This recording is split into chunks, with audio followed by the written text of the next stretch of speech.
अस्सलाम वालेकुम दोस्तों, मैं औरंगजेब बेग और इस ਵੇਲੇ ਅਸੀਂ ਇੱਕ ਬੜੀ ਦਿਲਚਸਪ ਵੀਡੀਓ ਲੈ ਕੇ ਆਏ ਆ। ਪਸਰੂਰ ਦੇ ਵਿੱਚ ਤਕਰੀਬਨ 87-88 ਸਾਲ ਪੁਰਾਣੀ ਸਾਈਕਲਾਂ ਦੀ ਦੁਕਾਨ ਜਿਹੜੀ ਕਿ ਇਹਨਾਂ ਦੀ ਤੀਸਰੀ ਚੌਥੀ ਨਸਲ ਜਿਹੜੀ ਹੈ ਨਾ ਉਹ ਇਹ ਬਿਜ਼ਨਸ ਕਰ ਰਹੀ ਹੈ ਔਰ ਅੱਜ ਜੋ ਕਿ ਦੁਨੀਆ ਤਰੱਕੀ ਕਰ ਗਈ ਹੈ, ਲੇਕਿਨ ਇਹਨਾਂ ਆਪਣਾ ਸਾਈਕਲਾਂ ਦਾ ਬਿਜ਼ਨਸ ਜਿਹੜਾ ਨਾ ਉਹ ਆਪਣੇ ਦਾਦੇ ਦਾ ਜਿਹੜਾ ਬਿਜ਼ਨਸ ਸੀ ਉਹ ਅੱਜ ਵੀ ਇਹਨੂੰ ਕੰਟੀਨਿਊ ਕੀਤਾ ਹੈ।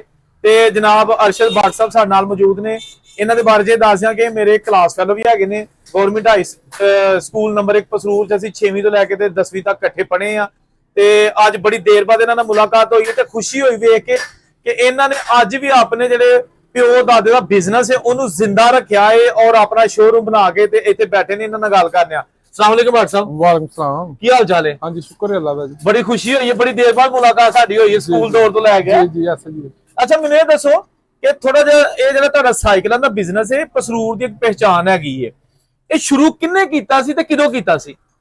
ਇਹ ਅੱਲਾਹ ਜੰਨਤ ਨਸੀਬ ਕਰੇ ਮੇਰੇ ਦਾਦਾ ਅਬੂ ਨੇ ਸ਼ੁਰੂ ਕੀਤਾ ਸੀ। ਕੀ ਨਾਮ ਸੀ ਉਹਨਾਂ ਦਾ? ਹਾਜੀ ਮੁਹੰਮਦ ਸਾਹਿਬ ਮਰਹੂਮ। ਉਹਨਾਂ ਨੇ ਸ਼ੁਰੂ ਕੀਤਾ ਸੀ ਸਨ 38 ਚ 1938 ਚ। ਤੇ ਇਹ ਸਾਨੂੰ ਇੱਕ ਇਜਾਜ਼ਤ ਹਾਸਲ ਹੈ ਕਿ ਪਾਕਿਸਤਾਨ ਦੇ ਵਿੱਚ ਸਭ ਤੋਂ ਪੁਰਾਣੀ ਸਾਈਕਲ ਲਾਈਨ ਦੀ ਦੁਕਾਨ ਉਹ ਸਾਡੀ ਹੋਈ ਹੈ। ਠੀਕ ਹੋ ਗਿਆ। ਇਸ ਟਾਈਮ ਲੋਕੀ ਕਾਰੋਬਾਰ ਕਰਦੇ ਹਨ ਮਗਰ ਕਾਰੋਬਾਰ ਉਹਨਾਂ ਨੇ ਚੇਂਜ ਕਰ ਲਏ ਨੇ। ਅਸੀਂ ਤੀਸਰੀ ਚੌਥੀ ਨਸਲ ਚ ਇਸ ਕਾਰੋਬਾਰ ਨਾਲ ਅਟੈਚ ਆ।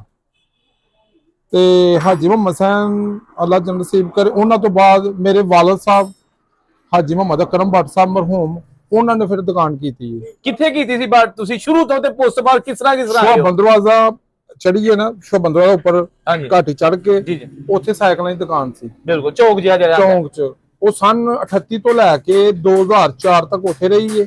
2004 ਤੋਂ ਬਾਅਦ ਇਹ ਦੁਕਾਨ ਨੈਸ਼ਨਲ ਬੈਂਕ ਵਿਚਲਾ ਤਲਾਲ ਰੋਡ ਉੱਥੇ ਚਲੀ ਗਈ ਸੀ।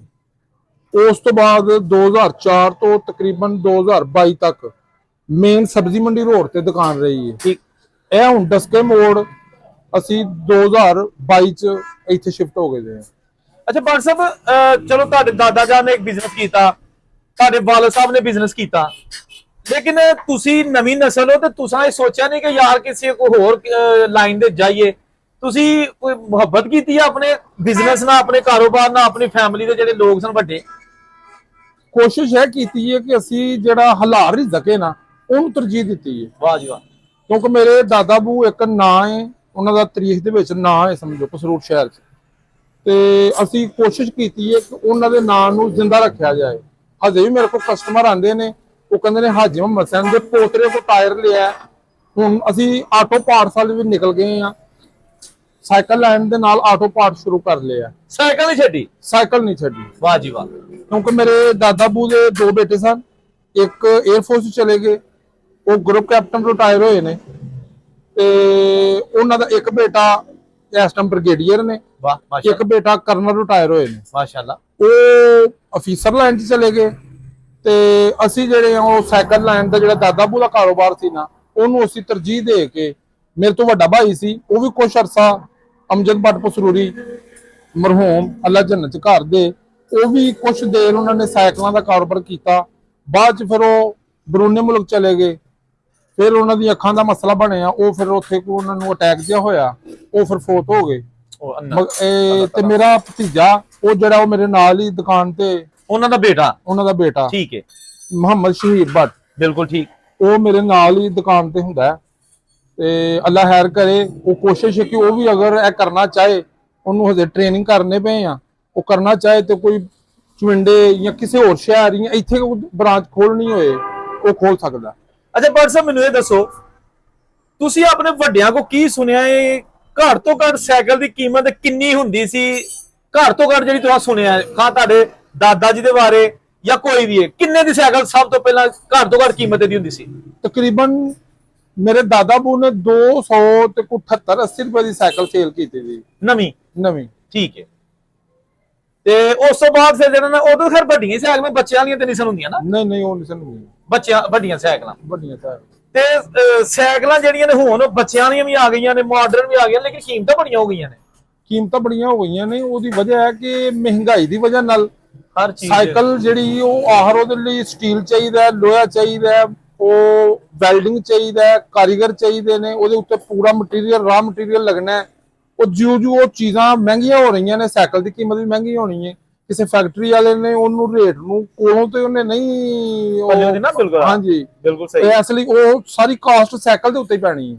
अच्छा अस्सलाम वालेकुम बिलाल भाई, मैंने ये दसो कि तुसी WhatsApp को but autos and cycle store ਜੀ ਕਿੰਨੀ ਦੇਰ ਤੋਂ ਤੁਸੀਂ ਇੱਥੇ ਇਹਨਾਂ ਦੇ ਨਾਲ ਸਾਈਕਲਾਂ ਦਾ ਕੰਮ ਕਰ ਰਹੇ ਹੋ ਮੈਨੂੰ ਭਾਈ ਨੇ ਨਾ ਕੋਈ ਤਕਰੀਬਨ ਕੋਈ 21 ਤੋਂ 22 ਸਾਲ ਹੋ ਗਏ ਤੇ ਕਿੰਨਾ ਕੁ ਆਪਣਾ ਜਿਹੜਾ ਨਾ ਤੁਸੀਂ ਫਰਕ ਵੇਖ ਰਹੇ ਹੋ ਸਾਈਕਲਾਂ ਉਦੋਂ ਰਸ਼ ਹੁੰਦਾ ਹੈਗਾ ਜ਼ਿਆਦਾ ਸਾਈਕਲਾਂ ਦਾ ਜਦੋਂ ਤੁਸੀਂ ਸਟਾਰਟ ਕੀਤਾ ਸੀ ਹਾਂਜੀ ਉਦੋਂ ਤਾਂ ਬਹੁਤ ਜ਼ਿਆਦਾ ਕੰਮ ਸੀ ਦਿਹਾੜੀ ਦੀਆਂ 10-10 ਸਾਈਕਲਾਂ ਜਿਹੜੀਆਂ ਨਵੀਆਂ ਸੇਲ ਹੁੰਦੀਆਂ ਹਨ ਅੱਛਾ ਠੀਕ ਹੈ ਲੇਕਿਨ ਹੁਣ ਕੰਮ ਠੀਕ ਹੈ ਹੁਣ ਬੱਚਾ ਸਾਈਕਲ ਦਾ ਕੰਮ ਹੈ ਜ਼ਿਆਦਾਤਰ ਵੀਲ ਬੈਲੈਂਸ ਮੋਟਰਸਾਈਕਲ ਦਾ ਵੀਲ ਬੈਲੈਂਸ ਹੋ ਗਿਆ ਗਰਾਰੀ ਸੈੱਟ ਇੰਜਨ ਤੋਂ ਇਲਾਵਾ ਮੁਕੰਮਲ ਅਸੀਂ ਕੰਮ ਕਰ ਲੈਂਦੇ ਵੈਸੇ ਮੇਰਾ ਆਪਣਾ ਆਪਸ਼ਨ ਹੈ ਬੜੀ ਦੁਨੀਆ ਫਿਰੀ ਹੈ ਪੂਰੀ ਦੁਨੀਆ ਦੇ ਵਿੱਚ ਲੋਕਾਂ ਦੇ ਕੋਲ ਨਾ ਸਾਈਕਲਾਂ ਨੇ ਲੋਕੀ ਗੱਡੀਆਂ ਵੀ ਰੱਖੀਆਂ ਨੇ ਬੜੀਆਂ ਬੜੀਆਂ ਆਲੀਸ਼ਾਨ ਔਰ ਸਾਈਕਲਾਂ ਵੀ ਰੱਖੀਆਂ ਨੇ ਸਿਹਤ ਵਾਸਤੇ ਬਹੁਤ ਵੱਡੀ ਐਕਸਰਸਾਈਜ਼ ਹੈ ਤੇ WhatsApp ਕੀ ਤੁਸੀਂ ਕਹਿੰਦੇ ਹੋ ਸਾਈਕਲ ਦਾ ਰੁਝਾਨ ਚੱਲਣਾ ਚਾਹੀਦਾ ਦੁਬਾਰਾ ਤਾਂ ਕਿ ਜਿਹੜਾ ਨਾ ਸਾਈਕਲ ਦਾ ਰੁਝਾਨ ਚੱਲਣਾ ਚਾਹੀਦਾ ਮਗਰ ਕੁਛ ਨਾ ਲੋਕੀ ਜੈਸੇ ਰੇਡੀਓ ਖਤਮ ਹੋ ਗਿਆ ਮੋਬਾਈਲ ਆ ਗਿਆ ਵਾਹ ਟੇਪ ਖਤਮ ਹੋ ਗਈ ਹੈ ਮੋਬਾਈਲ ਆ ਗਿਆ ਕੁਛ ਐਸੀਆਂ ਚੀਜ਼ਾਂ ਨੇ ਜਿਹੜੀਆਂ ਉਸ ਤਰੀਕੇ ਦੀਆਂ ਨਹੀਂ ਦੁਬਾਰਾ ਆ ਸਕਦੀਆਂ ਮਗਰ ਇਹ ਵੇ ਕਿ ਸਾਈਕਲ ਲਾਈਨ 'ਚ ਇੱਕ ਬੱਚਾ ਸਾਈਕਲ MTB ਵਗੈਰਾ ਸਾਈਕਲ ਹੈ ਉਹਦੇ ਵਿੱਚ ਬੱਚਿਆਂ ਨੇ ਉਹ ਹਰ ਦੁਕਾਨਦਾਰ ਨੂੰ ਥੋੜਾ ਜਿਹਾ ਮਸਰੂਫ ਰੱਖਿਆ ਦਾ ਅਗਰ ਉਹ ਪੁਰਾਣਾ ਮਾਡਲ ਸਾਈਕਲ ਖਤਮ ਹੋਈ ਹੈ ਨਾ ਤੇ ਨਵਾਂ ਸਾਈਕਲ ਜਿਹੜਾ ਬੱਚਾ ਸਾਈਕਲ ਹੈ ਜਿਹਨੂੰ MTB ਵਗੈਰਾ ਕਿਹਾ ਜਾਂਦਾ ਉਹਦੇ ਵਿੱਚ ਉਹ ਸਾਈਕਲ ਲਾਈਨ ਖਤਮ ਨਹੀਂ ਹੋਈ ਉਹ ਨਾਲ ਸਾਈਕਲ ਦਾ ਕੰਮ ਮਜ਼ੀਦ ਇਜ਼ਾਫਾ ਹੀ ਹੋਇਆ ਜਿਹਨੇ ਆਟੋ ਪਾਰਟਸ ਨਾਲ ਰੱਖਦੇ ਆ ਠੀਕ ਹੋ ਗਿਆ ਹੁਣ ਤੁਹਾਡਾ ਜਿਹੜਾ ਇਹ ਜਿੱਥੇ ਅਸੀਂ ਬੈਠੇ ਹਾਂ ਸ਼ੋਰੂਮ ਮਾਸ਼ਾਅੱਲਾ ਇਹਦੇ ਵਿੱਚ ਕਿਹੜੀ ਕਿਹੜੀ ਤੁਹਾਡੇ ਕੋਲ ਮਤਲਬ ਆਈਟਮ ਹੈ ਮੋਟਰਸਾਈਕਲ ਦੀ ਜਾਂ ਸਾਈਕਲ ਦੀ ਸਾਡੇ ਕੋਲ ਸਾਈਕਲ ਪਾਰਟਸ ਤਕਰੀਬਨ ਸਭ ਹੈ ਨੇ ਠੀਕ ਹੈ ਤੇ ਆਟੋ ਪਾਰਟਸ ਦੇ ਵਿੱਚ ਟਾਇਰ ਰਿਮ ਸਪੋਕ ਹੱਬ ਇੰਜਨ ਆਇਲ ਵਗੈਰਾ ਅੱਛਾ ਅੱਛਾ ਵਾਹ ਗਰਾਰੀ ਸੈੱਟ ਤੇ ਸਾਈਕਲਾਂ ਮੋਟਰ ਰਿਮ ਹਾਂਜੀ ਸਾਈਕਲਾਂ ਹਾਂਜੀ ਸਾਈਕਲਾਂ ਰਿਪੇਅਰ ਵੀ ਕਰਨੇ ਆ ਠੀਕ ਹੋ ਗਿਆ ਦੋਸਤੋ ਅਰਸ਼ਦ ਬਾਟ ਸਾਹਿਬ ਨਾਲ ਸਾਡਾ ਬੜਾ ਅੱਛਾ ਬੜੀਆਂ ਯਾਦਾਂ ਨੇ ਪੁਰਾਣੀਆਂ ਅਸੀਂ ਉਦੋਂ ਆਪ ਹੀ ਸਾਈਕਲਾਂ ਚਲਾ ਕੇ ਤੇ ਸਕੂਲ ਜਾਂਦੇ ਹੁੰਦੇ ਸਾਂ ਤੇ ਅੱਜ ਦੇਖੋ ਤੁਸੀਂ ਉਹ ਨਾ ਜਨਾਬ ਆਪਣੇ ਜਿਹੜਾ ਬੜੀਆਂ ਅੱਛੀਆਂ ਗੱਲਾਂ ਕੀਤੀਆਂ ਨੇ ਕਿ ਉਹ ਇਹ ਬਿਜ਼ਨਸ ਨੂੰ ਕਿਉਂ ਜ਼ਿੰਦਾ ਰੱਖਿਆ ਦਾ ਇਹਨਾਂ ਦੇ ਦਾਦਾ ਜੀ ਇਹਨਾਂ ਦੇ ਵਾਲਦ ਸਾਹਿਬ ਦੀਆਂ ਯਾਦਾਂ ਨੇ ਇਸ ਕਾਰੋਬਾਰ ਨਾਲ ਔਰ ਇੱਕ ਹਾਕ ਹਲਾਲ ਦਾ ਬਿਜ਼ਨਸ ਕਰਕੇ ਤੇ ਅੱਜ ਚੌਕ ਦੇ ਵਿੱਚ ਬੈਠੇ ਨੇ ਡਸਕਾ ਚੌਕ ਆ ਜਿਹੜਾ ਨਵਾਂ ਪੈਟਰੋਲ ਪੰਪ ਬਣਿਆ ਉਹਦੇ ਨਾਲ ਹੀ ਇਹਨਾਂ ਦੇ ਸਾਹਮਣੇ ਦੁਕਾਨ ਹੈਗੀ ਏ ਔਰ ਉੱਥੇ ਤੁਸੀਂ ਆ ਸਕਦੇ ਹੋ ਵਿਜ਼ਿਟ ਕਰੋ ਅਗਰ ਤੁਹਾਨੂੰ ਸਾਈਕਲ ਦਾ ਕੋਈ ਮਸਲਾ ਖਾਸ ਤੌਰ ਤੇ ਬੱਚਿਆਂ ਦੀਆਂ ਸਾਈਕਲਾਂ ਹੁੰਦੀਆਂ ਨੇ ਤੇ ਉਹ ਨਵੀਆਂ ਵੀ ਤੁਸੀਂ ਕਰ ਰਹੇ ਹੋ ਨਾ ਹਾਂਜੀ ਨਵੀਆਂ ਵੀ ਨਵੀਆਂ ਸਾਈਕਲਾਂ but auto and cycle store but auto and cycle store ਜਿਸ ਤਰ੍ਹਾਂ ਕਿ ਉੱਤੇ ਮੈਂ ਲਿਖਿਆ ਵੀ ਹੈ ਵੀਡੀਓ ਦੇ ਉੱਤੇ ਔਰ ਇਹਦੇ ਵਿੱਚ ਅਕਸਰ ਤੁਸੀਂ ਇਹਦਾ ਮੋਨੋਗ੍ਰਾਮ ਵੀ ਦੇਖ ਰਹੇ ਹੋ ਤੇ ਉਮੀਦ ਹੈ ਤੁਹਾਨੂੰ ਵੀਡੀਓ ਅੱਛੀ ਲੱਗੀ ਹੋਗੀ ਕਿਉਂਕਿ ਇਸ ਵੀਡੀਓ ਦਾ ਬਣਾਉਣ ਦਾ ਮਕਸਦ ਇਹ ਹੈਗਾ ਹੈ ਕਿ ਦੇਖੋ ਅੱਜ ਲੋਕਾਂ ਕੋਲ ਕਾਰਾਂ ਆ ਗਈਆਂ ਨੇ ਔਰ ਬੜੀਆਂ ਬੜੀਆਂ ਲਗਜ਼ਰੀ ਗੱਡੀਆਂ ਆ ਗਈਆਂ ਨੇ ਲੇਕਿਨ ਸਾਈਕਲ ਦਾ ਕੰਮ ਅੱਜ ਵੀ ਮੌਜੂਦ ਹੈ ਜਿਹੜਾ 1947 ਦੀ ਪਾਰਟੀਸ਼ਨ ਤੋਂ ਪਹਿਲੇ ਇਹਨਾਂ ਦੇ ਦਾਦਾ ਜੀ ਨੇ ਕੀਤਾ ਸੀ ਹਾਈ ਸਾਹਿਬ ਨੇ ਤੇ ਅੱਜ ਉਹਨਾਂ ਦੇ ਜਿਹੜੇ ਪੋਤੇ ਨੇ ਉਹ ਵੀ ਤੇ ਉਹ ਕਹਿੰਦੇ ਨੇ ਅਗਰ ਸਾਡੇ ਬੱਚੇ ਵੀ ਇਹਨਾਂ ਕੰਮਾਂ ਚ ਆਉਣਾ ਚਾਹੁੰਦੇ ਨੇ ਤੇ ਸਾਨੂੰ ਫਖਰ ਹੋਏਗਾ ਜਿੱਥੇ ਰਹੋ ਖੁਸ਼ ਰਹੋ ਔਰੰਗਜ਼ੇਬ ਇਜਾਜ਼ਤ ਦਿਓ ਅੱਲਾਹ ਹਾਫਿਜ਼